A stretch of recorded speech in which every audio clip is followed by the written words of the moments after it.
चुनाव का नतीजा चुनाव होने से पहले स्पष्ट हो गया। हमारे विश्लेषक, समालोचक, विद्वान, स्कॉलर, एनालिस्ट, सेफोलॉजिस्ट प्राध्यापक दयानंद ने जिन्होंने मुंबई के 227 और थाना के भी 131 मतदार संघों का निरीक्षण, परीक्षण, विश्लेषण किया है, उनके लोग जगह जगह जाके, उसको सर्वे बोलूंगा मैं, ओपिनियन पोल, एग्जिट पोल बंद है, मगर सर्वे पे कोई पाबंदी नहीं है, आप सर्वे कर सकते हैं, सर्वे के निष्कर्ष हम दे सकते हैं आपको, और दे रहे। तो वहां पे मुंबई के बारे में जो रिपोर्ट उन्होंने दी है, जो मराठी हमारा एक चैनल है अनिल गगन बेदी थत्ते, वो भी आपको अगर मराठी समझता है थोड़ा तो बिल्कुल रिफर कीजिए, वहां पे डिटेल में आता है। कल हमने जो एक वीडियो बना था नैने साहब के साथ 29 महापालिकाओं का, वो अभी मैं देख रहा था कि 1.5-2 लाख के आगे निकल चुका था। लोग देख रहे हैं क्योंकि लोगों का उनके ऊपर भरोसा है, मेरा भी भरोसा है, आप भी भरोसा रखो। उनका कहना है कि 227 में से 150 से ज्यादा, करीबन 160 तक, वो तो 150 गारंटी दे रहे हैं, मगर वो बोले कि शायद 160 तक भी बीजेपी और शिंदे साहब की शिवसेना मिलकर जा सकते हैं। और अजीत दादा के जो 2-3 ही आ रहे, शरद पवार के भी 2-3 ही आ रहे, और थोड़े अपक्ष भी है, वो भी 4-5 से ज्यादा नहीं है, तो वो भी महायुति को सपोर्ट करेंगे। ये हालात है। मगर और एक बात उन्होंने जो मुझसे शेयर की, वो बोले कभी सोचा नहीं था, कभी ऐसा अंदाजा किसने लगाया नहीं था कि 2 ठाकरे बंधु एक साथ होने के बावजूद इनकी करारी हार होगी, और इतनी बुरी तरह कि 50 के आगे भी दोनों मिलके नहीं जाएंगे। 40 के आसपास रहेगी उद्धव की उबाठा, और 10 के आसपास रहेंगे मन से। 50 के आगे उन्होंने तो गारंटी दी है नहीं था। उसके कारण भी उन्होंने बताया, वो बोले इतना दारुण करुण पराभव इनके हिस्से में क्यों आ रहा है, इनको समझ में नहीं आया कि हम चुनाव लड़ रहे, हम लोगों के प्रति आवाहन कर रहे कि हमको वोट करें। ये ऐसा समझ रहे कि मुंबई में सिर्फ 100% मराठी वोट ही है। उन्होंने लोक संख्या का जो हिसाब है वो नहीं लगाया। हाँ, उनकी 5 गलतियां, वही मैं बोल रहा हूं एक एक। पहली गलती उनकी यह है कि मुंबई कॉस्मोपॉलिटन सिटी है।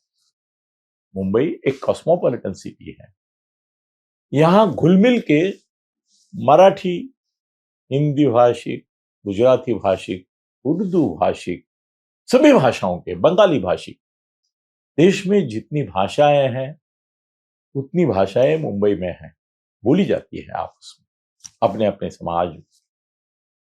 जितने प्रदेश है उन सब के प्रतिनिधि यहाँ पे आप नागरिक मिलेंगे आपको, सभी पूरे देश का ये मिनी इंडिया है मुंबई।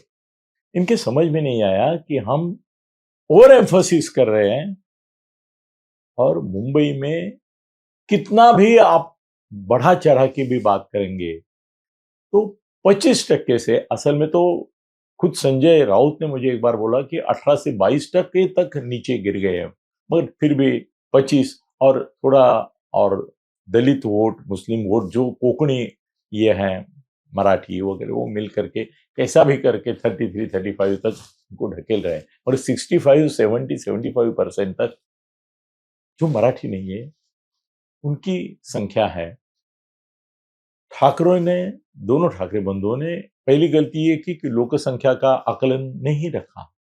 दूसरी गलती ये की कि भले आप उनके तरफ से मत बोलो, बोलो मराठी की तरफ से, मैं भी जैसे बोलता हूँ कि मुझे गर्व है मराठी होने पर, फिर भी मैं सबका साथ सबका विकास इसके ऊपर भी मोदी साहब पे विश्वास रखता हूँ करके बीजेपी और शिवसेना को सपोर्ट भी कर रहा हूँ, ओपनली नाम से कर रहा हूँ। पत्रकार होने के बावजूद मैं तटस्थता वगैरह नहीं मानता हूँ, मैं सीधा बोलता हूँ हाँ मेरा सपोर्ट है। उन्होंने बुरी बातें कही, यहां तक कि उनके लीडरों ने तो यहां तक बोला कि बम्बई से उत्तर भारतीय भगा देंगे, दक्षिण भारतीय भगाएंगे, उनको आने नहीं देंगे, गुजरातियों को तो उखड़ के फेंकेंगे, बोला है इन्होंने। मेरा एक वीडियो है, छोटा सा क्लिप है, वो 2 करोड़ के करीब गया है, जिसमें उद्धव ठाकरे ने उसके मुलाकात में ये बोला है कि गुजरातियों को मैं दुश्मन मानता हूं और एक भी वोट मुझे गुजराती नहीं चाहिए। इसको गुजरातियों का वोट नहीं चाहिए, इसको उत्तर भारतीयों का भी वोट नहीं चाहिए, इसको मराठी वोट के साथ साथ मुस्लिम वोट चाहिए, बोलती ही है। और ऐसा लगा था कि ये अपनी मुस्लिम आस्था, क्योंकि हिंदुत्ववादी, हिंदू हृदय सम्राट जिनको कहा जाता था, उन बाला साहब ठाकरे के ये बेटे हैं, ये कम से कम हिंदुत्व का इतना तो ख्याल रखेंगे नहीं कि रखना चाहिए ना, कि रशीद मामू को बाजू में बिठाते मामू पॉलिटिक्स करेंगे।